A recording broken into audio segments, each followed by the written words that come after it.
Hello, everyone. Welcome to our first Fireside chat of Hack Week, the week-long build-up to Hack MIT 2021. My name is Dion Purdy. Hi, everyone. I'm Mr. Lee. And today we are joined by guest speaker Bruce Schneier. To everyone in the audience, please make sure you scan the QR code and fill out that form for contact tracing purposes. And there will be dinner after this event, free of charge, just to make that well known. And Bruce, please introduce yourself. So I'm Bruce Schneier. I'm a security technologist, author. I teach at Harvard, down the block. And I have some of you in my classes every year, and you're certainly welcome. And it's nice to be here. And I like talking about hacking, so this will be good. All right. You guys are good, please. Sounds good. All right, and just one more note. If you have any questions from the audience, make sure to go to the link behind me and type in the code, and you can ask any questions you'd like.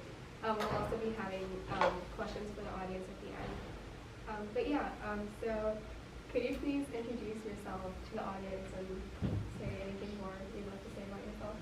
That's kind of it. What else do you want?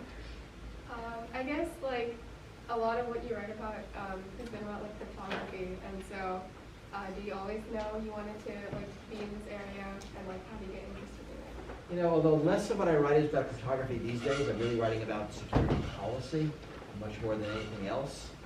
And you know, I've always generalized out. And you know, as techies, I think you will find this. You start in one obscure area of tech and are then sort of get broader and broader as you try to look at context. Because that's what I did. So I started out in cryptography and barely write about it anymore. And then now it's really, I mean, I'm teaching at the Kennedy School, which is a public policy school. So I'm trying to teach math to policy students, which is entertaining. That's really cool. Thank you. I guess like what's the most interesting thing that you feel has been like the intersection between cryptography and public policy? Wow, I don't know if I organize things in most interesting to least interesting. I mean, like any piece of technology, cryptography affects how things work. I mean, technology has affordances. It makes some things easier, it makes some things harder. And as technology becomes ubiquitous, it has subtle changes in society. You know, or something's not so subtle. Right? The car causes the invention of a suburb, which didn't exist as a thing before cars. The cryptography, ubiquitous cryptography, enables electronic commerce. It secures your phone. It makes a bunch of things possible that aren't possible before. And then there are policy debates. Right? The FBI is actually annoyed that smartphones can be secure. And the FBI is annoyed, and so is, I guess, the Soviet intelligence, Russian intelligence. So, you know, like, there's a balance here. But, you know, to always think of technology in terms of what are the affordances, what does it make easier or harder? And then you'll see how it changes society in ways you don't expect. Because, like, it's just math. And yet it can have a profound effect on the way society works. Yeah, I mean, I guess like you just mentioned that like the government and like the FBI are like annoyed that like your phones can be so secure. So how do you like approach like balancing this like conflict of interest of like securing our like personal devices while like being transparent? Sometimes you have to let security win. I mean, you know, it's all well and good to say we want to break an iPhone or a smartphone, but as long as they're in the pockets of every head of state and elected official and nuclear power plant operator and CEO and police officer and judge, it's kind of crazy to make them insecure. So this feels like an easy balance because the danger of these devices being insecure is so great. I mean, yes, it makes law enforcement harder, but not that much harder. And you know, it's important to really think through the societal implications of that. And it's no longer just about privacy. I mean, that phone of yours controls your thermostat It interfaces with your car. It controls medical devices. So now we're talking about public safety. So I think it's actually getting even more stark that we need to secure the devices. And it's hard. There's a lot of governments pushing for them to be insecure.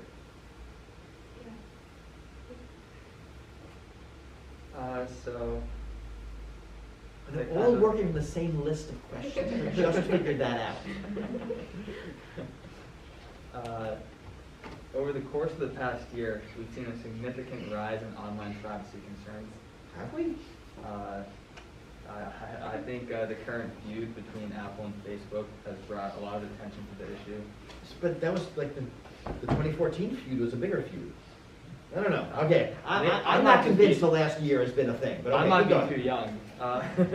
Apple's new iOS update added a feature known as App Tracking Transparency, allowing users to choose whether or not Facebook and other companies can track them across different applications and websites. Facebook heavily relies on this data, Right. and it's just in their business model, and they could face up to $3 billion in losses. They say that. Does anybody care? Like, Facebook loses $3 billion. Does anybody here care? Raise your hand if you actually care. So for the audience, nobody raised their hand, which is interesting, right? I mean, it actually is interesting that in fact, the business model doesn't necessarily drive society. I mean, maybe Facebook loses $3 billion a year. Maybe their business model is unsustainable. Do you believe they have a legitimate argument in saying that the personalized ads they are able to bring to people with this data are an important way that they can discover new products and learn about small businesses? Oh, that's probably a bullshit argument. I mean, surveillance, yes, is the business model of the internet. I'm not convinced it's a moral business model. I mean, I don't know. Legitimate argument's a low bar. I mean, it's an argument. You can make it. But I feel like, we've built an internet optimized for the short-term wealth of a bunch of tech billionaires. It kind of seems like a dumb way to organize society. And yes, right, I mean, Facebook is a surveillance platform that basically works on surveillance to aid manipulation and to get you to buy stuff you wouldn't buy otherwise. I don't know, it seems like a dumb way to run society, and if it drops democracy in the process, that seems really bad. So, do you agree with saying that the way big tech handles our data and has gained so much access to it is an issue? I mean, yeah, I don't think anybody would argue with that. Okay. Another issue related to the collection of all this data is how secure it is, of course. I can go on and on about data breaches. I'm sure you're well familiarized with like almost all of them. With the rise of cybersecurity attacks and data breaches, what do you believe is the best approach to solving this issue, and do you think the government needs to get involved? I think there's no way to do it without the government getting involved. Right now, the security you have serves the best interests of a bunch of tech billionaires. And if you don't like that, then there needs to be some other source of power changing the playing field. And government is how we act collectively as citizens, as opposed to individually as consumers. I mean, there's this kind of ditzy libertarian argument that government, can't do anything. But that just makes no sense. Government is why, we are all safe and secure enough to pursue our lives. And to the extent government fails is where we are unsafe and insecure. So I don't know, I mean, getting rid of the tech monopolies is like the first step and probably a big step. But I think there needs to be a lot more, where we need to decide as society if surveillance is a legit business model. And do we want to live in a society where companies spy on us? Or is that something that, we'll look back on, in 50 years, like we look back on today at the business practice of setting 5-year-olds up chimneys to clean them, which probably was a great business model, yet we decided was unethical and immoral, and you can't do that anymore. And this might be the same. And without government, you just have unfettered wealth and power. And that just, again, it seems like a dumb way to run society. So how do you I like that answer a lot. How do you go about, so like if you're the government, how would you go about approaching this problem? Do you aid these companies? Do you create legislation requiring like certain benchmarks to be met in security? So this is hard. So I think the first thing we need is competition. I think we lose a lot because these are all tech monopolies. Right? It's either Facebook or companies that Facebook buys and become part of Facebook, like Instagram. I think competition will go a long way, and it's two things, right? It's there being other companies, so you have a choice of social networks, for example, and also forced interoperability. That these companies have to open up their APIs. And so we want something more distributed, and so like RSS, where we were all able to put up web pages, and then we could have an aggregator that aggregated things we wanted to see. And that worked well. And so if I could build a platform, when Facebook shows up, they're trying to unseat MySpace. So what they do is they create a scraper. And they say to you, like, join Facebook, give us Facebook your MySpace credentials, we'll scrape what's on MySpace, put it on Facebook so you can see it. You post on Facebook, we'll automatically push it back to MySpace. You could join Facebook without losing your MySpace friends. If they do that, they become big, and then they make sure nobody can do that to them. But that kind of forced interoperability, that I can have an app, a program that has Facebook and Twitter and whatever networks I'm on. If I want to join a new one, it automatically goes there, and things just work seamlessly. That will go a long way to increasing competition. Right? So it's reducing the power of monopolies and also forcing this on interoperability. I think it's really important. And that's like the entry. And then after that, I think you need real regulations on what these companies can and can't do. Like you have regulations on pretty much any other product category on the planet. And it can't be just, they can do whatever they want. Some of this is because they are basically utilities. I mean, the notion that you can opt out is both true and not true. I'm one of the weirdos not on Facebook, and it actually does affect my social life. I bet one of you goes off Facebook and you don't get invited to parties anymore. And that's hard. It's not really a viable option. So real regulation, I think, is required. And there might be rules against targeted advertising and rules against surveillance. I mean, the reason Facebook pushes divisive content to all of us is because that's what engages us. Pissing us off is the way to engage us and keep us on Facebook.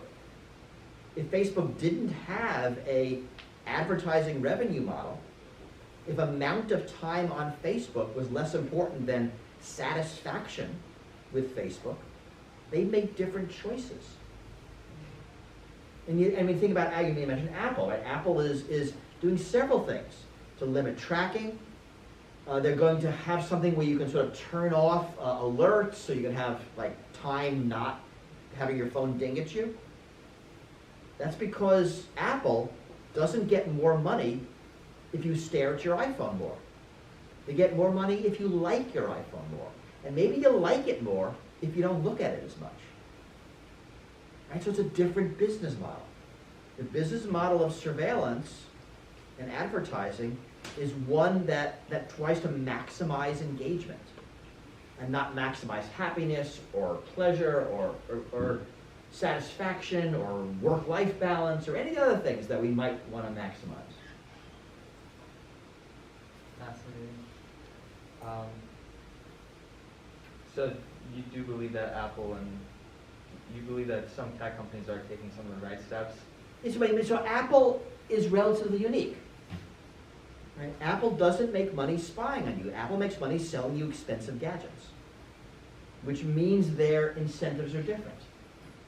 Now, they still do things we look at funny, right? They've kowtowed to China way more than we might like. They're right now trying to push this spyware for images, which we don't like. But they don't have the spy on you business model that Google and Facebook do. Or even Amazon, which makes them a different animal in this tech space. Okay. So to shift gears a little bit, in 2020, you're aware of the SolarWinds hack, right? Never heard of it. It came to light, seemed very devastating from what I could tell. Most of our important national defense agencies, ranging from the Pentagon to Homeland Security, It's pretty bad. yeah, they were attacked. Essentially, this went undetected for months as hackers spied on their clients, collected information, installed malware. With the U.S. imposing sanctions against Russian entities and ensuring the hack to the Russian Foreign Intelligence Service, how do you see cyber attacks influencing international politics in years to come? And do you believe people understand just how important the issue is? I don't. And you talk about sanctions. Do you remember what the sanctions were? Yeah, neither do I. Right? That which shows you how big they were. And this is a problem, right? We actually don't have a useful way to retaliate that tells the Russians, the Chinese, the Iranians, North Koreans, whoever, don't do this. It's an interesting hack in that it attacks supply chain. And it didn't go after the targets directly, it went after a product the targets used. So it's very indiscriminate. And it was not detected by the US government.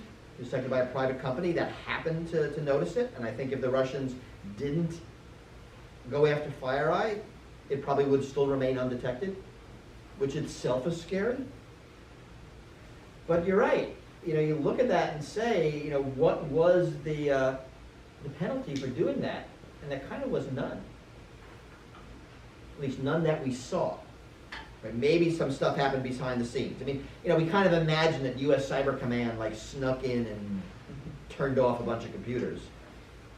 We don't know. But this is a problem we have, that we don't really have any good tools of deterrence.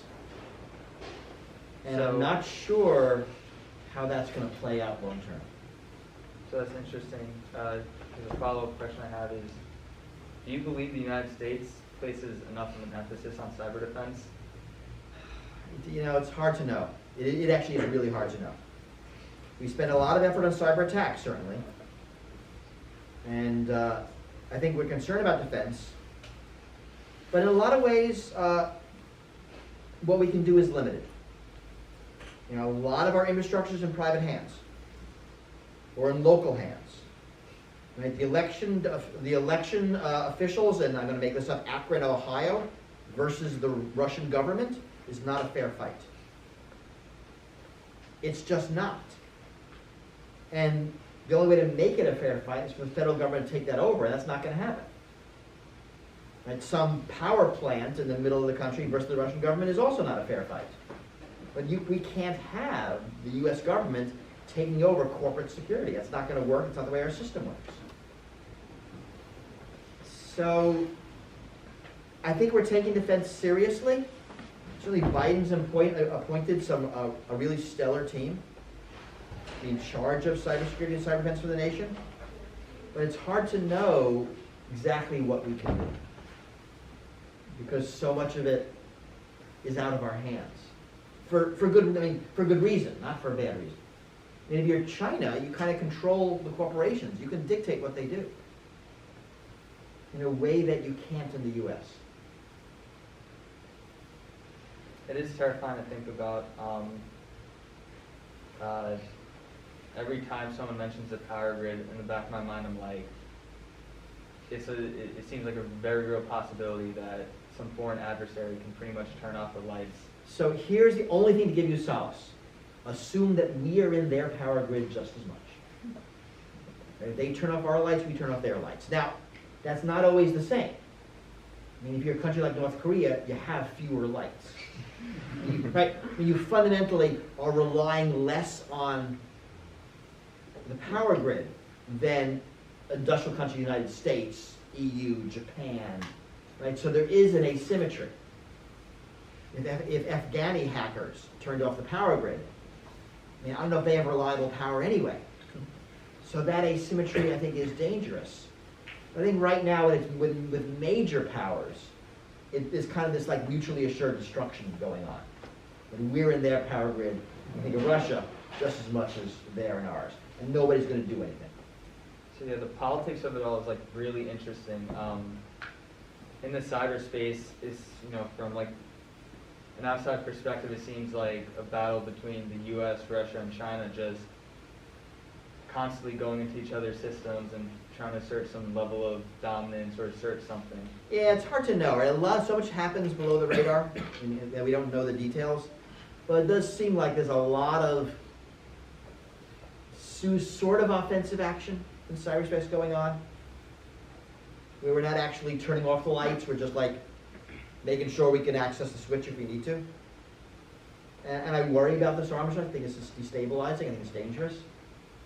Both, from escalation and accidents. I mean, there was, I forget the details, but there was some power outage somewhere on the planet. There was a test that went weird. Egypt was the target? I don't know. U.S. attack? Maybe. I don't remember the details. I mean, it'd be even more terrifying if they still don't know. No, I think we do. I just don't remember. Okay. So I think, I mean, like, the internet knows. Okay. Interesting. So, is there any way you feel the world can essentially de-escalate the tension that is, like, pretty much going on right now in the cyberspace, or is there anything, like, I know it's a stretch the UN could do? It's hard. I mean, I think transparency is real important right now. I think dialogue is important.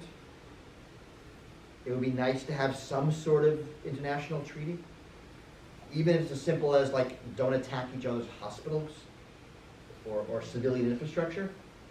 It's hard to know sort of what sorts of norms or rules of the road. Lots of people have been working on this for years and years.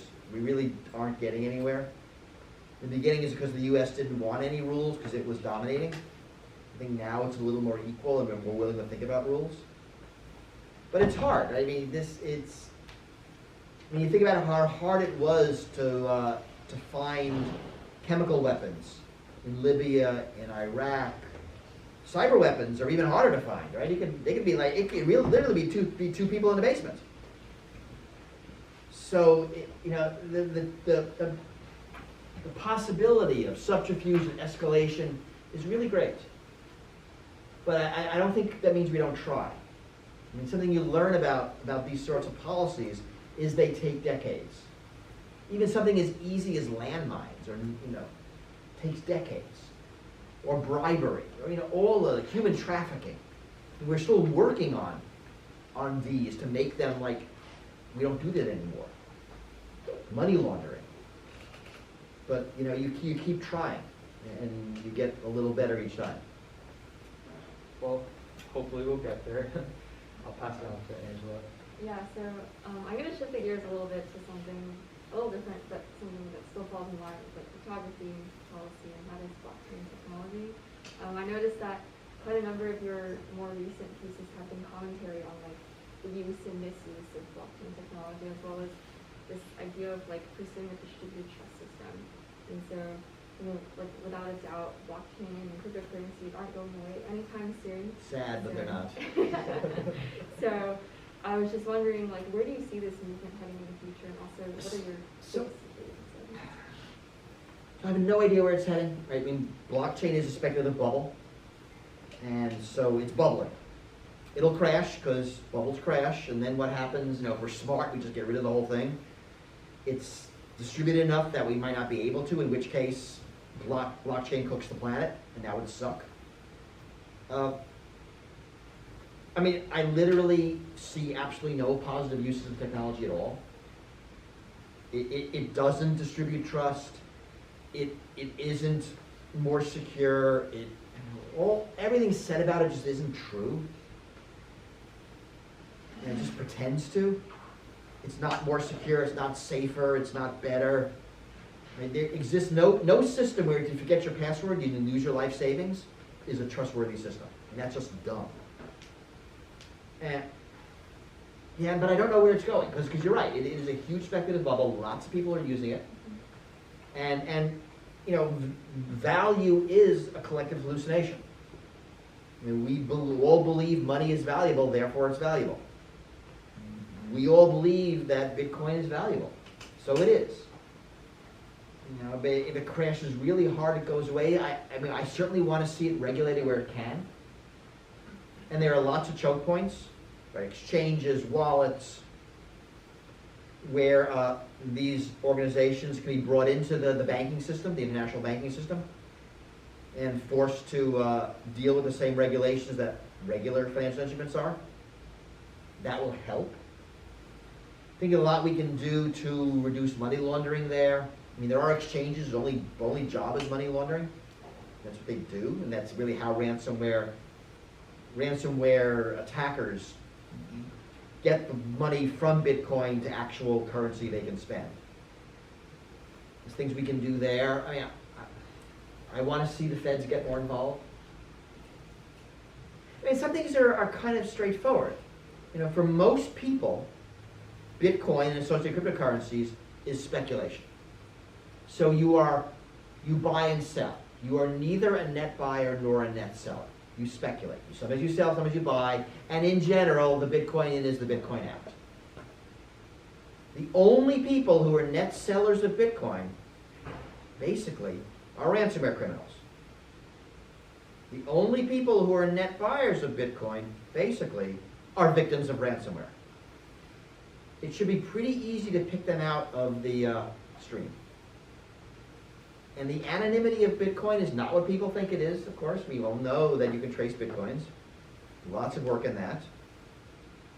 So there are lots of things we can do, and you know, you're not going to ban Bitcoin, but you can throw enough friction in it that it becomes less attractive, and that's probably a good thing to do.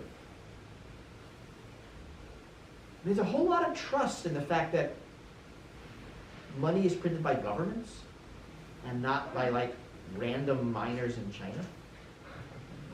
The fact that China controls all the mining should worry you all. It's a pretty nutty system. I think it speaks to sort of where we are as a society in terms of trust for government. So maybe it disappears, you know, as that cycle of trust mistrust, you know, goes back as it does decade to decade. Yeah, I definitely find this idea of like trust is really fascinating. I was wondering, like, like part of the appeal of blockchain is that they claim to be pursuing like distributed trust or even like a trustless system. So is that something that's like? But it's bullshit, right? Yeah. I mean, how many wallets are there? How many exchanges are there? How many miners are there of any consequence? There's a lot of centralization in Bitcoin. It is not decentralized. It is not trustless. I mean, wallets are hacked all the time. There's crap code in your wallet. It doesn't matter how good the cryptography is in Bitcoin. You lost your money. There's an enormous amount of trust in things that are not actually trustworthy. At least you can pay with a Visa, you get your money back. Right? And there's a reason why Visa exists. Why banks exist. Right? Why normal cash transfers exist. Because there's a whole system underlying that. That the person you deal with is not trustworthy. You have recourse. In Bitcoin, you have no recourse. You must trust the person you're working with, or you're engaging in commerce with. You have no choice. If I buy something on eBay, I don't have to trust you. eBay will make me whole if there's a problem. That's a system with less trust. You buy something with Bitcoin, if you send your money a millisecond before you get your stuff, you can be cheated. Who would think that's such a dumb idea? Yeah, so I kind of wanted to follow up on that. Like, right now we're in a place where you have these like technological systems operating alongside more human systems. And like you mentioned that like science and technology are really deep into time, and blockchain sort of demonstrates this dynamic between human and and software systems. And so like institutions and governments continue to play like a really big role in regulating blockchain technology. So given your own experience in policy and cryptography, do you have any thoughts on how blockchain usage should be best governed, if at all? it should be treated like any other commodity. Okay? You know, if you're buying and selling a thing, it's like orange juice or bonds or whatever. I mean, it's got to be treated like a security, a commodity. We know how to do this, and I think we have to. So like, And I don't think the U.S. is regulating it at all. I mean, we're really terrible at it. Some states are. It's really, I haven't seen any action of the federal government. I mean, a little bit in the IRS. You got to disclose it now. So your income will be taxed. But not anywhere near what we should be seeing. yeah, I think there are certainly attempts to sort of regulate it, but that's not something that's It's hard. Right? U.S. government is kind of dysfunctional, so I'm not quite sure what we'll do. Yeah, Is it okay if I ask a question? Yeah, Yes. of course. Okay. So we've been talking about like blockchain for a little bit now. I think one of the biggest arguments that people make for like cryptocurrency and like things like digital wallets is that they make like transferring money like more accessible to a lot of people. And Have you used Venmo yet? Yes. Seriously. How much better than Venmo is it? None. Or Alipay, or whatever the system is being used. I forget the name of it in Kenya. There are lots of systems that make transferring money. There's one, I think it is Kenya, maybe another country in Africa, which basically piggybacks on the phone company, and it's phone credits that are being transferred. So no, and those are actually trustworthy and safer. Do you think the like bureaucracy of like systems that are like sort of like regulated like that hinders like access? I know that's. I think it makes access easier and better. Okay. Remember, any system where if you're a millisecond slow, you can lose all your money is a stupid system. Okay. Thank you. I have a follow-up question about crypto. So I was also like in the same boat as you. Like when I first thought about it, I was like, this all kind of seems like a scam, like just worse than real money. Like you can't process the transactions as fast as Visa Totally a can. scam. Oh, gosh. So I was like, why are people using this, right? But then I was like, once I learned about smart contracts, I was like, oh, maybe this is like kind of useful. So you like the idea of a contract that if you make a typo, you irrevocably lose all of your money and there's no recourse at all. Yeah, I'm a coder, so like I find that fun, but that's just me. That seems insane. I'm a little insane. Right? There's a reason why. Right, there's a reason why you have adjudication. I'm not. I can't imagine anybody with any sense using a smart contract. Because there's no dispute resolution. And what was the which was the system that there was a flaw in the code and someone like stole all the money? Oh yeah. And it was like, oh well, that's what we got. No, the Poly network, that was like 600 million. Yeah, like what are we doing here? I mean, these human institutions serve a purpose. And saying, let's just get rid of them isn't an improvement. You made the difference between what you call technical systems and human systems. Think of them all as socio-technical systems. And that's really, I think, the phrase we need. And everything is now a socio-technical system. Like voting is. And investments are. And everything is. It has a human component and it has a tech component. And how they interact is what's interesting. And when you think about security, it's not just the tech. This is where I think the blockchain people get it all wrong. They say the crypto's great, therefore it's secure, which is complete nonsense. Right? There's the crypto is just math. There's crypto, there's code, there's implementation, there's the network, there's the users, there's everything. And all of that is your system. When you start looking at it as a whole, you see these blockchain pieces as incredibly dangerous.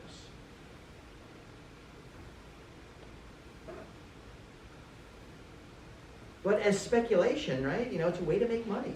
So you can't argue with that. And the collective hallucination of value gives it enormous value, which means it does have enormous value. Which means you can make and lose money investing in it. So people are doing it. But like any bubble, it's going to crash sooner or later. Or maybe not, then it'll be truly weird out there. Any other questions? If not, They got a bunch from our studio audience. well, yeah, we've been getting some in from Slido. This is at least a while ago, this is top ranked. The spyware called Pegasus was recently found on Apple devices and has been known to be a zero-click exploit. Which is terrifying. How do you feel about this in future hacking? It's terrifying. So a zero-click exploit is what it says. You don't have to click on it. And the way this works is you receive a text message and you are hacked. You don't have to read it. You don't have to click on the link. You don't have to respond to it. That seems bad. That feels like a security problem. And yeah, Apple is working. They're harder to fix than we want them to be. And the fact that Apple iMessage is a hot mess. It's kind of embarrassing, the security flaws in that. And Apple's working on it, but they're gonna have to rip it all down and build it up from scratch. And that's like hard and expensive, and no one wants to do it. So we'll see what happens. But yes, I am not happy about the flaw, and that there's a cyber weapons arms manufacturer that will sell spyware that uses that flaw to any country on the planet, including countries that you don't want to have it. Right? Sudan, UAE, Mexico, Bolivia. There's a list. If you go on the, you go see the reports. This is from Citizen Lab at the Monk School, University of Toronto. And they'll give you the list of countries using this. Kazakhstan. These are not paragons of human rights. Although now we learn that Germany is using it after complaining about it. So, Well, this next question is a favorite of mine. Do they hack our audio? who are they? They. So ominous. It so happened that once I talked about dark chocolates, and the next time I got an ad recommendation, it was on dark chocolate. All right. So this is a common story. I talked about X, and the next day I received an ad about X. They, and it's like always they, must be listening to my audio. Near as we can tell, they are not. Near as we can tell, it's a coincidence, or you Googled dark chocolate and then forgot about it. Right, so there's been an incident during the pandemic last year, people receiving merchandise they didn't order, like weird stuff. And is this a scam? What's going on? Lots of people writing about it. Some reporter dug into it, and most of the time, people ordered the thing, it was delayed in the pandemic, and then they forgot they ordered it. So don't discount, natural human, forgetting, and then inventing a new story. But it seems like, no, they are not listening. Now, they might be, but we think they're not. We're pretty sure they're not. And I think if they were, we would know about it. There'd be some Facebook employee that left Facebook last year who was in charge of the listening project that would have told us already on Reddit or something. But no one has. So I think they are either coincidences or somebody did something where they could be tracked. They Googled it, they mentioned it on Facebook, and they just don't remember they did it. So that's what I say to the dark chocolate person. To Anonymous, I hope your life is a little bit more secure. Although dark chocolate is pretty good. I mean, getting ads for something, I wouldn't mind some dark chocolate ads. Now let's see if I get some, right? But I'm using the ad blocker. Use an ad blocker. What are you seeing ads, you crazy person? Fully agree. Who doesn't use an ad blocker here? Okay, one person raised their hand. Somebody here will show you how to use an ad blocker after this is over. Yeah, so our next most popular question, from Anonymous. Apple's new CSA items says they scan photos for child explicit content. Edward Snowden said, if allowed, Apple will scan more than that in the future. Do you have any comments on that? So a lot of comments. So people don't know this is a proposed system. Apple has now said they've been delaying implementation because pretty much everybody knew something screamed about it. That was going to scan your photos that you uploaded to iPhoto against the child exploitation photo database. And also, if you are under, I think, 13, they were going to scan all your photos, and if they decided you were sending a photo showing more genitalia than you should, it was going to either stop you or alert your parents or something. This is an incredibly bad idea for a whole bunch of reasons that are too complicated for right now. It doesn't actually work to solve the problem. And implementing that kind of spy system on your device will, what Snowden says, invariably lead to other types of spying. That's right, because the government of China starts saying, okay, here's our database of photos you're going to scan for. And it includes, Tiananmen Square protest photos. Australia says, here's our list of photos. Suddenly every country wants your list of photos. Apple says, well, we're not going to do that, but, they won't be able to stand the pressure. They've already, done things China's wanted to stay in the market. It's a really bad idea. And if it solved the problem of child exploitation, then we can talk about it, but it doesn't even do that. It's just too easy to get around. It does still images, and the real problems are video right now. If you look at the amount of images reported to the US government, it's in the tens of thousands a year, and we can't even act on those. So the bottleneck is not in reporting, it's in dealing with the reports. A whole bunch of reasons it's a bad idea. I'm currently writing something about this, hopefully published in a month. So stay tuned. I'm writing with a whole bunch of other security experts. Yeah, I think this is certainly something that seems like it'll create more problems. It seems scary, yes. Yeah, so I'll pass it to you for detail. So for those watching from home, 4 people showed up for like the last 10 minutes. I think they want the free food, is my guess. Well, yes. Not blaming them. We have another question from Anonymous. What do you think is the current progression of how tech companies or the government will handle our privacy? I don't know. So it's an interesting question. It's hard to predict the future here. I mean, right now, everybody wants to violate our privacy. Companies do, and governments do. I mean, everybody wants you to have privacy except from them. So Google will give you a lot of privacy as long as they can spy on you. If the US government wants you to have privacy as long as they can spy on you. And so there is kind of this partnership. It frays around the edges. You mentioned Apple versus the FBI, but by and large there's a partnership here. So that's likely how it's going to go in the near future. Far future, I don't know. And I think we really need to figure out as society what is acceptable and what isn't. And this all comes down to trust. I mean, I guess maybe 20 minutes ago, I think you mentioned trust. And that's really what a lot of this is about. A lot of the conversations we're having here are really about trust. Trust in government, trust in institutions, trust in corporations, trust in cryptography, trust in software. And we're not very good at trust right now for a bunch of reasons that are sort of above our pay grade. But if we don't get trust working, none of this works. And if we do have trusted institutions, trusted technology, trusted things, a lot of things work. What do you think is like the best way to get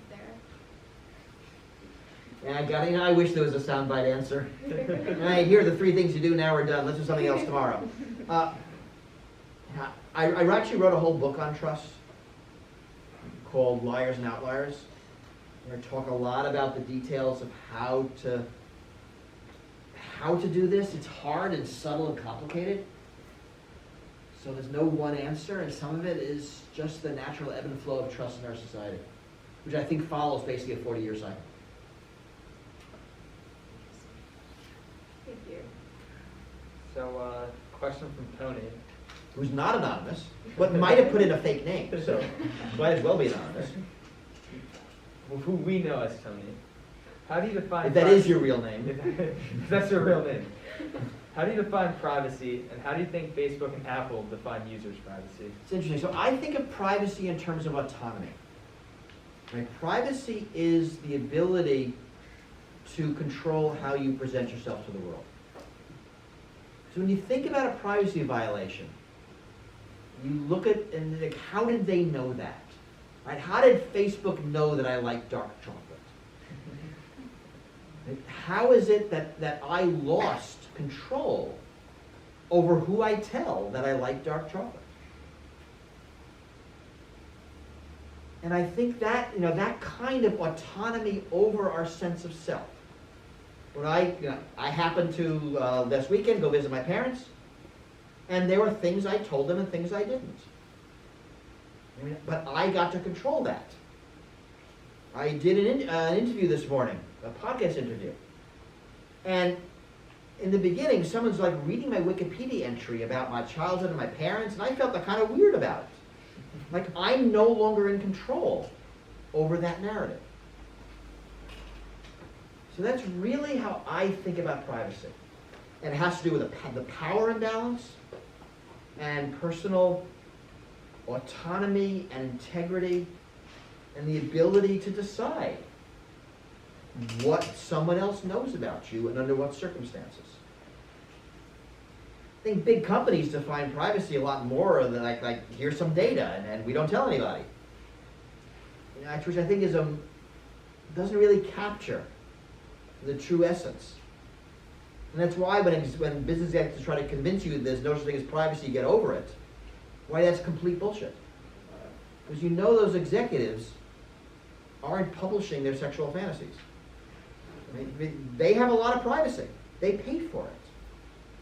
They have houses with walls, and they have windows with shades that close. And they buy things through shell companies to maintain their privacy. Because it's all about autonomy. And you sing in the shower, and someone records it and plays it on YouTube, assuming it's audio only, right? They didn't steal anything of value from you, but you lost control. And you feel violated. How did they know that? And why do they get to decide who else knows that? Yeah, and so, we've been talking about like security breaches and violations and spying and all these dark things, and Arch asks something that I think is pretty important. All right. What is something you're hopeful about? I'm generally hopeful about most everything. I mean, it doesn't sound that way, I get it. But I think we as society are actually really good at muddling through. We don't get it right the first time, we get it right eventually. I don't think this is the end of democracy. I don't think this is the end of freedom. I think we will figure this all out. I mean, it might take a generation, it might take a world war, it might be ugly, but we do figure it out. So I tend to be short-term pessimistic, long-term optimistic. About most everything. See if I'm right? Yeah, I mean, I guess along that note, what do you think, is the best way for, students like us to start, learning about cybersecurity and, be more involved with, the policy aspect of that? I mean, I don't know. I'm going to say take classes, but that's probably a dumb answer. You know that. I mean, read around, pay attention. Lots of places to get involved. I teach policy class at the Kennedy School, and I get a handful of MIT students every year. So that is a way. But there's a lot of good stuff out there, and I know there are people here who work on security in society. And so there's a lot of resources in Cambridge. Between you, me, and Tufts, there's a lot we have covered. And I think that's going to be a good way. Danny Weitzner and his program. There's a lot of tech, privacy, security, society. Anonymous asks, what are specific instances where loopholes in existing legislation allows tech companies to overreach? All right, so I've been thinking about this, and certainly the loopholes in tax law, right, the double Dutch Irish sandwich. You know, these tech companies have enormous profits and paying no tax. I think there are lots of regulatory loopholes. Uber and Lyft, you know, basically are able to destroy taxi services because they have this loophole where their employees are not actually employees. They spend a lot of money in California making sure that the law didn't fix that. So there are regulatory loopholes. To think of Airbnb, you know, avoiding all of the regulations that hotels have to follow. And you can sort of go on in that vein. There's a lot of regulatory loopholes that tech companies are like designed to avoid. Their business model is based on avoiding them. Then when they get big, they spend lobbying dollars to ensure the loophole stays, which is like what Uber and Lyft did in California. Disappointing. This is hard, right? This kind of, right? So this is, so let's end with this. This is interesting. I think this is hacking, right? I mean, regulations are code. They're not computer code, but they're algorithms. The tax code is code. It has inputs, the amount of money you made. It has an output, the tax you owe. And that code has bugs. And some of those bugs are vulnerabilities. We call those vulnerabilities tax loopholes. And some of those vulnerabilities have exploits. And we call those exploits tax avoidance strategies. And there's an entire industry of black hat hackers whose job it is to find exploitable vulnerabilities in the tax code. Those are tax attorneys, those are tax accountants. And I think that is a way to think about socio-technical systems. Hedge funds are nothing but hacks. They find exploitable vulnerabilities in financial regulations, and then they exploit them, and they make money. There are hacks in political systems. The filibuster is a hack. It was invented in Roman times. Right? The law said that all business has to be completed by sundown, and someone, I think it was Cicero, who said, well, if I just don't stop talking, it'll be sundown, and we have to stop. Right? That was a bug. And when you think about hacking that broadly, you see it as something the rich and powerful do again and again to us. When hacking computer code is often done by the powerless. But when you get to these more social systems, the powerful are better at it, and they're also better at normalizing their hacks. Because when a hack is discovered, one of two things happens. Either it's patched, or it becomes part of the system. Now, patching computer code is easy. Like Microsoft's in charge of it. They just write a patch, they push it out. Tax code is harder. It might take legislation, which means you now have a whole bunch of people who are being influenced by those who are profiting from the exploit, trying to make sure it doesn't get patched. It's a lot harder. I think thinking about hacking this way is incredibly powerful. This is the book I'm trying to write right now, except there's a pandemic going on, who can concentrate? But I think extending the hacking metaphor to broader social systems is a very useful thing to do. And then, and we'll end with this, think about what happens when AI start hacking these systems. And I wrote a piece on this. So if you type the coming AI hackers with my name into Google, you'll pop up with this. It's a Belfer report. I published it last June. On what happens when AIs start finding vulnerabilities in the tax code. Will they find 1, 10, 100, 1,000, 10,000? And then what? And that's a future that's worth thinking about. All right, that's my closer.